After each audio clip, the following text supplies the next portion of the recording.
what she's really saying, I bet, is pick me. Like, let me do whatever I can to show him how good I am in bed, how much I love him, how much I care about him. But no, it's all cool. No, don't worry about it. Women are acquiescing all the time. And in fact, they're acting like men.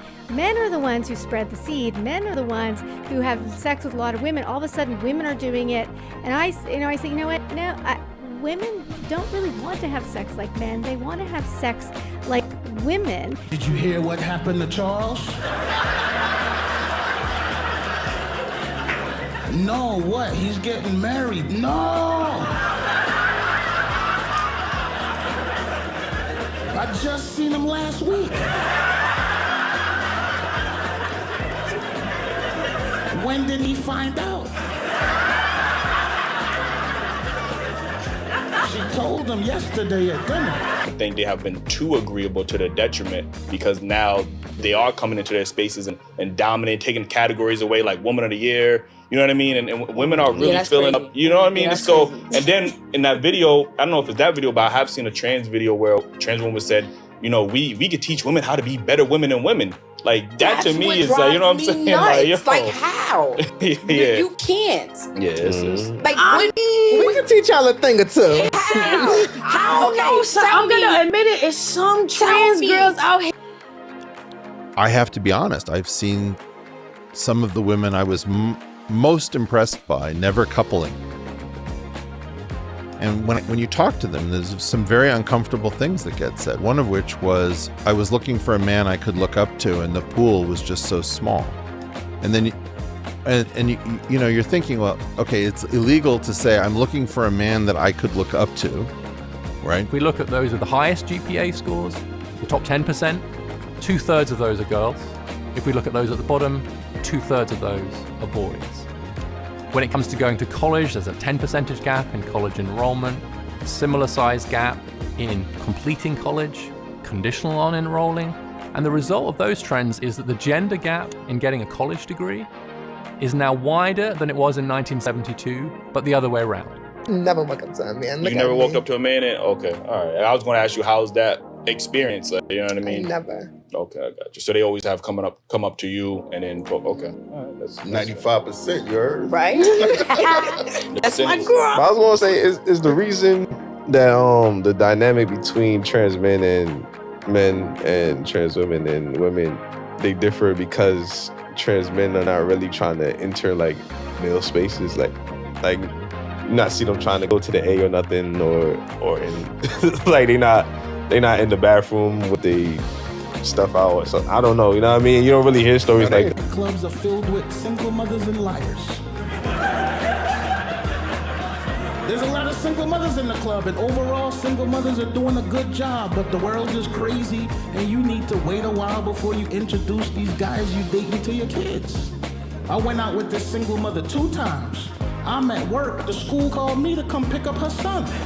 No, that's the issue. And so I'm looking toward Gen Z and whatever that we're going to call the next generation, is that if we don't want that to happen, we don't want to keep women back. It's not like we want to keep girls and women back from reaching their potential and contributing to the world. What we want to do is help raise boys and men to reach their potential.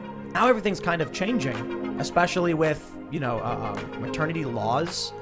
So women get pregnant, they can keep working, and now a lot of companies are like, even if once a woman gets pregnant, she can go home, she can stay home, and we'll still keep paying her. Mm-hmm. So I think that also, we keep moving this direction, we're going to keep removing the need for marriage, which is going to slowly eat away at families having children, result in slow population growth. And in particular sectors, we're seeing a really precipitous drop in the number of men. We have a drop in the number of male teachers. We have a very sharp drop in the number of male psychologists. That's dropped from 39% male to 29% male in the last decade alone. And among psychologists under the age of 30, only 5% male. So we roll that forward, and we're going to see psychology becoming essentially almost an all-female profession.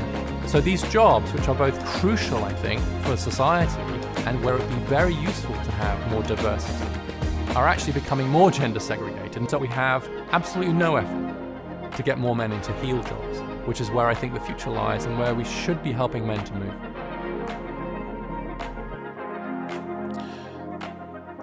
versus I want that guy as the go-getter while I'm pregnant and incapacitated and raising children to make sure that not only he can shepherd our family through anything because he's highly capable, but can also get me back into the workforce when I'm done raising children. And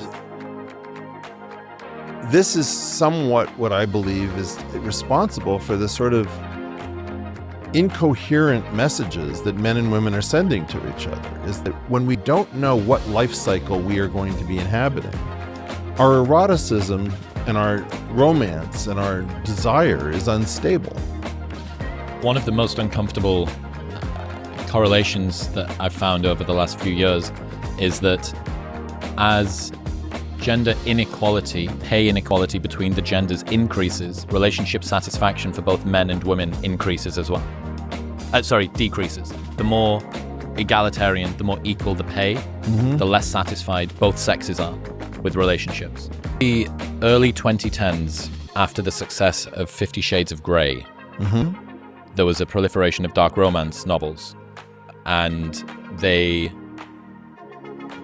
was a pushback from the feminism movement saying that the portrayals of men as dominant, masculine, bearded, big-chested, in a loincloth or a plaid shirt wielding an axe wasn't what women wanted. This is how women support women.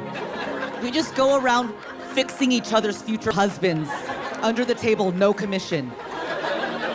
Just like, here's Tyler, he talks to his mom now. There you go, there's Tyler. Here's Brian, he's an active listener. Congrats on the engagement. So happy for you two, you know. There's a wonderful piece of work by an academic called Fiona Shand who looked at the last words that men had used to describe themselves before committing suicide or attempting suicide. And the top of the list were worthless and useless. I think if we create a society in which so many men do feel like they're not needed, then it's no surprise that we see these deaths of despair. We see problems with opioids. Opioids are a much bigger problem for men than they are for women. And one of the great tragedies of opioid deaths is the death.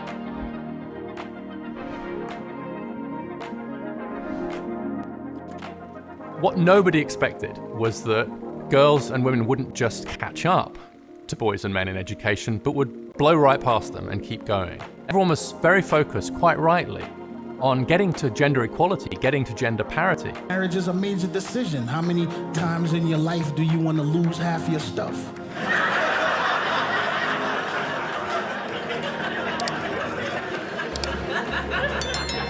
And I'll share with you what scares me the most. What scares me the most about marriage is the fact that men and women don't even look at marriage the same way. When women talk about marriage, it's a happy occasion. I have no problems with trans people. I have a problem with it being pushed in schools. I have a problem with it being pushed on me and me being made to feel like I'm a horrible person because I feel like there's just men and women, right? There's no really in between. There's trans women, but you're not a real woman to me. You know, you're a woman in your own right, a trans woman. And I think that's where I get a lot of flack from, because I see us as two totally different entities.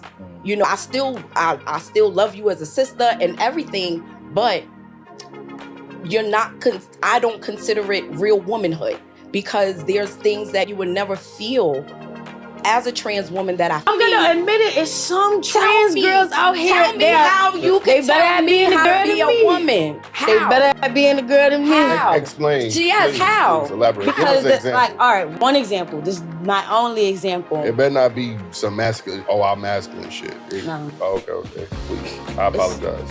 It's the makeup. Stop sucking your teeth. Of course you would suck your teeth. You're a man. It's a woman thing. Like, come on. So, anyway, I'll continue. So men can teach women how to do makeup. There's not women who really know how to do makeup that can teach other women how to do that? I'm not saying that. I'm not saying that at all. So what are you saying? There is I'm saying that there are things that they can teach us. It can be a teachable moment. Women encountered something they weren't expecting, which is that they might even be smarter than the guy at work who they're competing with, but he's happy to come in all of Saturday, all of Sunday, and work hours that are completely psychotic. And so then the idea of, well, we need work-life balance. We don't want people coming in on Friday and Saturday because that's sort of an unfair advantage. Men who are in relationships where the woman is the primary breadwinner are 50% more likely to use erectile dysfunction medication. Where a woman is contributing more than 70% of the household income, the marriage is twice as likely to end in divorce. Women, for a woman to move herself the same distance on a 10-point scale in terms of attractiveness that a man can by increasing his income by $100,000, she would need a 10,000 times increase in income. In short, women are interested socioeconomically in the status of their partner in a way that men aren't.